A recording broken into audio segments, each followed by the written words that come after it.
Welcome to Uncle Joe's Fairy Tales and Barbecue Recipes. Once upon a time, in a land not so far away, there lived a gal named Rapunzel. She was pretty.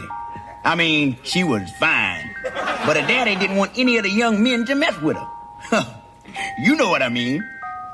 So he built this tall castle so that nobody could get to her.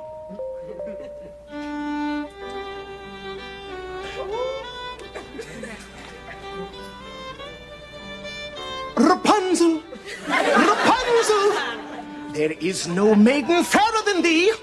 On first I fell in love with thee. Portend, my fair maiden, and let me prove thyself to thou.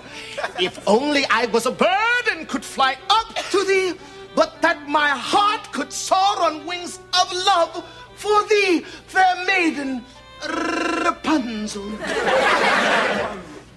I ain't understood a word you said. Rapunzel don't live here no more. She got evicted. Now, my name is Betwinda Malika Hightower Jr., and I'm on the cusp of Virgo. So why don't you just come on up here and bust that rescue move?